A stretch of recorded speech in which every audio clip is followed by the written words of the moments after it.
ಮತ್ತೊಂದು ವಿವಾದವನ್ನ ಮೈ ಮೇಲೆ ಎಳ್ಕೊಂಡಂಗೆ ಕಾಣಿಸ್ತಾ ಇದೆ ಸರ್ಕಾರ. ಖಾಸಗಿ ಶಾಲೆಗಳಲ್ಲಿ ಇನ್ನು ಮುಂದೆ ನಾಡಗೀತೆ ಕಡ್ಡಾಯವಲ್ಲ. ನಾಡಗೀತೆ ಹಾಡೋದಕ್ಕೆ ವಿನಾಯಿತಿಯನ್ನ ನೀಡಿದೆ ರಾಜ್ಯ ಸರ್ಕಾರ ಖಾಸಗಿ ಶಾಲೆಗಳಿಗೆ.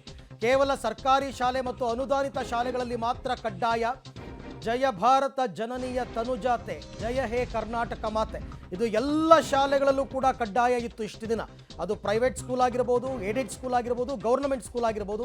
ಆದರೆ ಇನ್ನು ಮುಂದೆ ಪ್ರೈವೇಟ್ ಸ್ಕೂಲ್ಗಳಲ್ಲಿ ನಾಡಗೀತೆ ಕಡ್ಡಾಯವಲ್ಲ. ನಿಮಗೆ ಇಷ್ಟ ಇದ್ದರೆ ಹಾಡಿಸ್ಬೋದು, ಇಲ್ಲ ಅಂತಂದರೆ ಬಿಡಬಹುದು ಅನ್ನೋ ಲೆಕ್ಕದಲ್ಲಿ ರಿಯಾಯಿತಿಯನ್ನು ಕೊಟ್ಟಿದೆ ಸರ್ಕಾರ. ಬಟ್ ಇದಕ್ಕೆ ಕಾರಣ ಏನು?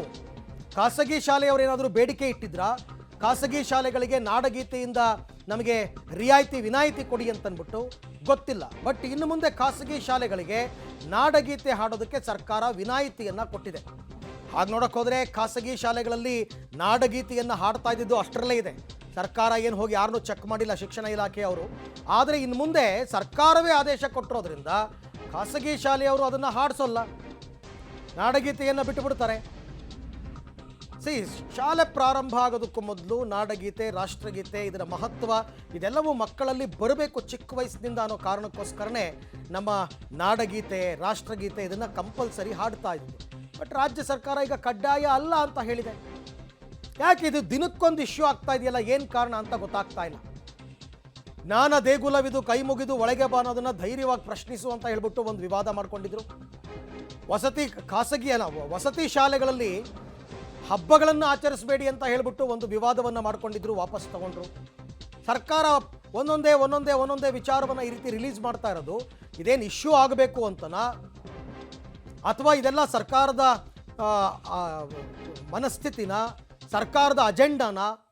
ಏನಾಗ್ತಾ ಇತ್ತು ನಾಡಗೀತೆಯನ್ನು ಕಡ್ಡಾಯವಾಗಿ ಇರೋದಕ್ಕೆ ಬಿಟ್ಟಿದ್ದಿದ್ರೆ?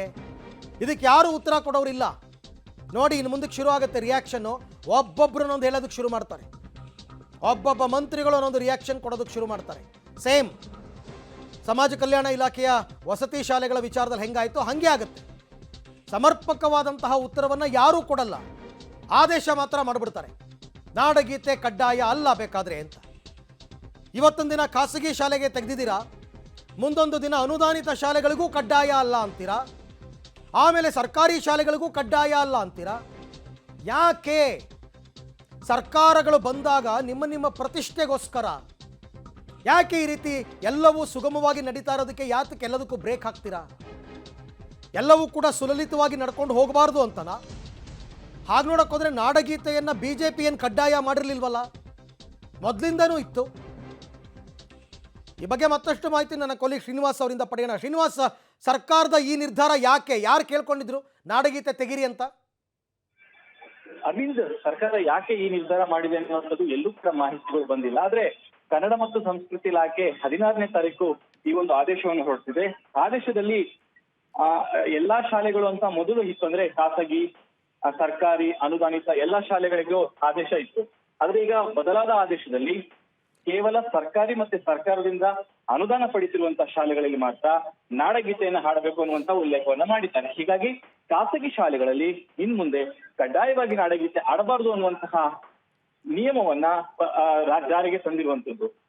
ಕನ್ನಡ ಮತ್ತು ಸಂಸ್ಕೃತಿ ಇಲಾಖೆ ಆದೇಶ ಮಾಡಿರೋದ್ರಿಂದ ಯಾಕೆ ಅನ್ನುವಂಥದ್ದು ಸ್ಪಷ್ಟತೆ ಇಲ್ಲ. ಆದ್ರೆ ನಾಡಗೀತೆಗೆ ಅಪಮಾನ ಮಾಡುವಂತಹ ಕೆಲಸವನ್ನ ಈ ಒಂದು ಆದೇಶದಿಂದ ಸರ್ಕಾರ ಮಾಡ್ತಿದೆ ಅಂತ ಹೇಳ್ಬೋದು. ಅರವಿಂದ್, ಅಲ್ಲ, ಕುವೆಂಪುರವರ ವಿಚಾರದಲ್ಲೇ ಹೀಗಾಗ್ತಾ ಇದೆಯಾ ಅಂತ? ಈಗ ಕುವೆಂಪುರವರ ಘೋಷವಾಕ್ಯವನ್ನ ಬದಲಾಯಿಸಿದ್ರು, ಈಗ ಕುವೆಂಪುರವರ ನಾಡಗೀತೆಯನ್ನ ಚೇಂಜ್ ಮಾಡ್ತಾ ಇದ್ದಾರೆ. ಏನಾದ್ರೂ ಹಿಡನ್ ಅಜೆಂಡಾ ಇದೆಯಾ ಅಂತ? ಅರವಿಂದ್, ಗೊತ್ತಿಲ್ಲ.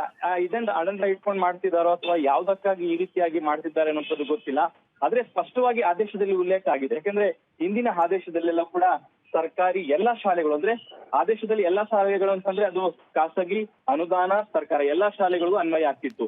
ಈಗ ಪರ್ಟಿಕ್ಯುಲರ್ ಆಗಿ ಸರ್ಕಾರಿ ಮತ್ತೆ ಅನುದಾನಿತ ಶಾಲೆಗಳಲ್ಲಿ ಮಾತ್ರ ಕಡ್ಡಾಯವಾಗಿ ನಾಡಗೀತೆ ಹಾಡಬೇಕು ಅನ್ನುವಂತಹ ಆದೇಶವನ್ನು ಮಾಡಿದ್ದಾರೆ. ಹಾಗಾಗಿ ಇನ್ ಮುಂದೆ ಖಾಸಗಿ ಶಾಲೆಗಳಲ್ಲಿ ನಾಡಗೀತೆ ಇಲ್ಲ. ಯಾಕೆ ಈ ಆದೇಶ? ನಾಡಗೀತೆ ಆಡಿದ್ರೆ ಏನ್ ತಪ್ಪಿದೆ? ಕನ್ನಡ ಅನ್ನೋ ಎಲ್ಲಾ ಶಾಲೆಗಳಲ್ಲಿ ನಾಡಗೀತೆ ಆಡೋದ್ರಿಂದ ಯಾರಿಗೂ ತೊಂದರೆ ಇಲ್ಲ, ಅದು ಗೌರವದ ಸಂಕೇತ. ಆ ಗೌರವವನ್ನ ಕಲಿಯುವಂತಹ ಕೆಲಸವನ್ನ ರಾಜ್ಯ ಸರ್ಕಾರ ಯಾಕೆ ಮಾಡ್ತಿದೆ ಅನ್ನುವಂಥದ್ದೇ ವಿವಾದಕ್ಕೆ ಕಾರಣವಾಗಿರುವಂತದ್ದು. Okay Srinivas, thank you. ತಮ್ಮ ಎಲ್ಲ ಮಾಹಿತಿಗಾಗಿ ಧನ್ಯವಾದ. ಈ ಖಾಸಗಿ ಶಾಲೆಗಳ ಒಕ್ಕೂಟದವರು ಸರ್ಕಾರಕ್ಕೆ ಏನಾದರೂ ಮನವಿ ಸಲ್ಲಿಸಿದ್ರಾ ಅಂತಕ್ಕಂಥದ್ದನ್ನ ಒಂದ್ಸರ್ತಿ ಕ್ರಾಸ್ ಚೆಕ್ ಮಾಡಬೇಕು. ಹಾಗೇನಾದರೂ ಮಾಡಿದ್ರೆ ಖಾಸಗಿ ಶಾಲೆಯವ್ರದ್ದು ತಪ್ಪಿರುತ್ತೆ.